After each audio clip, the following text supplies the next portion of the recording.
Hello friends, আসসালামু আলাইকুম। চলে আসলাম আজকে শুক্রবার, জুম্মা মোবারক জানিয়ে সবাইকে একটি ছোট্ট ব্লগ শেয়ার করতে সবার সাথে। তো বন্ধুরা, কেমন আছো তোমরা? আশা করি আল্লাহর অশেষ রহমতে সবাই ভালো আছো। তো এই যে আজকে শাহাবুদ্দিন পার্কে চলে আসলাম একটু হাজব্যান্ড ওয়াইফ মিলে হাঁটাহাঁটি করতে। ওখান থেকে হেঁটে আসার সময় এই যে আমার দেখো সরিষার তেল শেষ হয়ে গিয়েছিল। আমি সরিষার তেল, তারপরে মাছ, তারপরে হলো এই যে মিষ্টি কুমড়োর ফুল, আরও অনেক অনেক সবজি। দেখো আমার হাজব্যান্ড এই যে বাজারে গেলেই এক গাদা সবজি নিয়ে আসবে। এগুলো কিছু খাওয়া হয়, কিছু নষ্ট হয়ে যায়।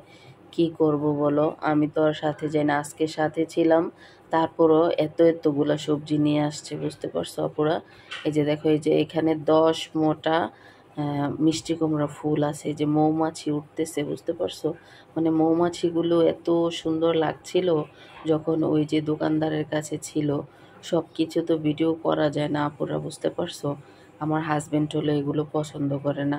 তো এখন দেখা যায় একটা ছবি তুলতে গেলেও বলে যে ওই যে ভিডিও করার জন্য এখানে আসছো।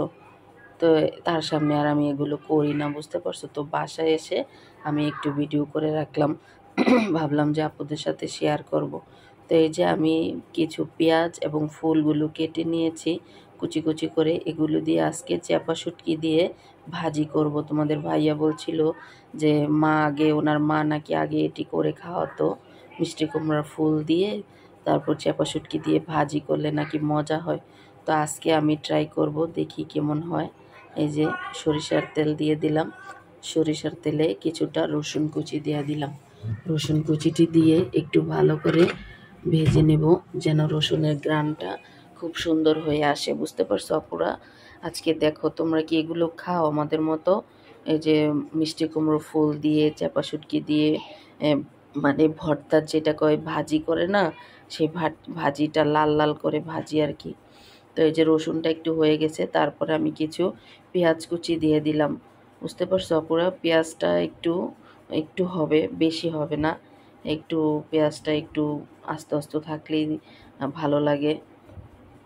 তো এই যে দেখো, এই পেঁয়াজ রসুনগুলো আমি একটুখানি ভেজে নিব, হালকা করে ভেজে তারপর আমি বাকি উপকরণগুলো দেওয়া শুরু করব। তো এই যে আপুরা, তো এই ভর্তাটা বানিয়ে আমিও দেখা যায় একটু ভাত খেয়েছি, বুঝতে পারছো পুরা? মানে এতটা মজা লেগেছে কি বলবো তোমাদেরকে। চাপা শুটকি ভর্তা ভাজি করলে এমনিও আমার কাছে খুবই ভালো লাগে। তো আজকে দেখা যায় মিষ্টি কুমড়ো ফুল দিয়ে ভাজি করেছি, আরও অনেকটা মজা লেগেছে। তা আমি কিন্তু সবসময় বেশিরভাগ সময় ডায়েটে থাকি। তো ডায়েটে থাকি এই জন্য আমি শুটকি ভর্তা বানাই না, কারণ বানাইলেই মনে হবে যে একটু ভাত খাই, বুঝতে পারছো আপুরা? তো আজকে হাজবেন্ডের কথায় বানিয়ে নিলাম। সে আবার সকালে ভাত খায় না, তো আজকে হেঁটে এসে বলতেছে আজকে আর নাস্তাতে রুটি খাবো না, আজকে ইয়ে করো, এই যে কি, যে ওই যে ফুল আনছি, ফুল দিয়ে ভর্তা ভাজি করো। চাপা শুটকি একদম ভালো দেখে কিনে নিয়ে আসছে এবং ফুলও কিনে নিয়ে আসছে। তো যেহেতু সে বলছে, তো বানানোই লাগবে, এই জন্য আমি বানিয়ে নিলাম। এই যে দেখো, এখানে বেশ কিছু কাঁচামরিচ দিছি, আর হলো এই একটু লাল মরিচের গুঁড়া বেশি করে দিলাম, আর একটুখানি হলুদ, আর একটুখানি ধনিয়া। এইটুকু উপকরণ দিয়েই আমাদের দারুণ মজাদার এই ভর্তাটা রেডি হয়ে যাবে। এবং কাঁচামরিচগুলো আমার ডিপে ছিল, একটু বেশি করে দিয়েছি, বুঝতে পারছো আপুরা? একটু দাম তো এখন বেশি, দেখা যায় অনেক দাম কাঁচামরিচের। তো আমরা আবার ডিপে অনেক কাঁচামরিচ কিনে রেখেছিলাম। সেগুলো বললাম যে আম্মুকে, আম্মু এই মরিচগুলোই দাও, এগুলো দিয়ে ভর্তাতে দিয়ে দিব।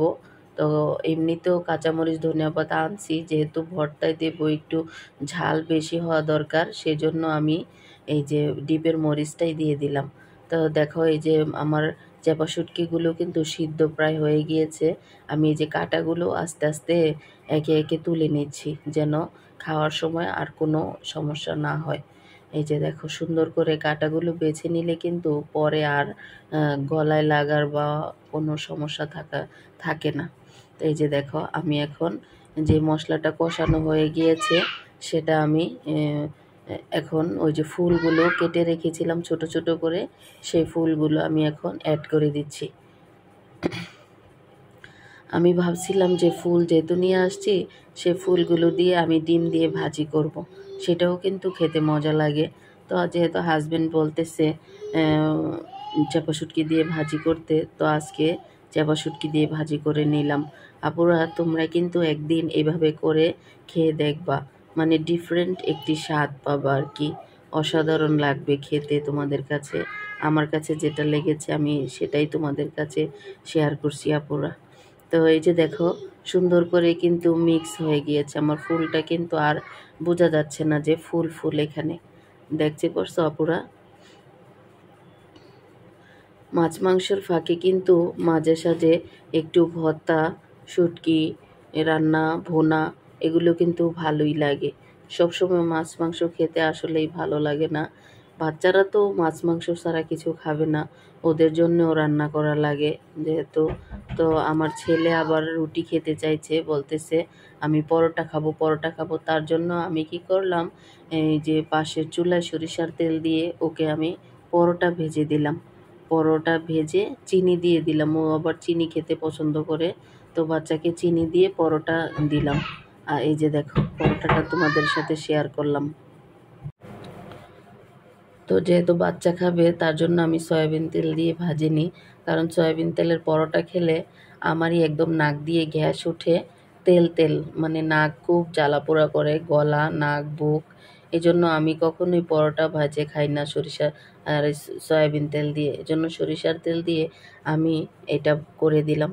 তো দেখো আমার রান্নাটা কেমন সুন্দর হয়ে গিয়েছে। আমি এখানে যে বিলাতি একটা ধনিয়া পাতা পাওয়া যায় আমাদের দেশে, কুমিল্লাতে বলে এটিকে বিলাতি ধনিয়া পাতা অথবা বরহজের পাতা, সেগুলো দিয়ে দিলাম। এগুলো দেওয়াতে কিন্তু খুব সুন্দর একটি ঘ্রাণ আসছে। দেখো কতটা কতটা সুন্দর হয়েছে আমার এই চাপা শুটকি ভর্তা ভাজিটা। তো কেমন লাগলো বন্ধুরা আজকের ভিডিওটা? আমার ভিডিওটি যদি ভালো লাগে আমাকে তোমাদের মূল্যবান বক্তব্য আমার কমেন্ট বক্সে রেখে যাবা, আমি যেন কাজ করার অনুপ্রেরণা পাই। তো আজকের মতো এখানে শেষ করছি। যারা আমার চ্যানেলটি সাবস্ক্রাইব করোনি তারা কষ্ট করে আমার চ্যানেলটি সাবস্ক্রাইব করে পাশে থাকা বেল আইকনটি অন করে দিও বন্ধুরা। আজকের মতো বিদায় নিচ্ছি। আসসালামু আলাইকুম।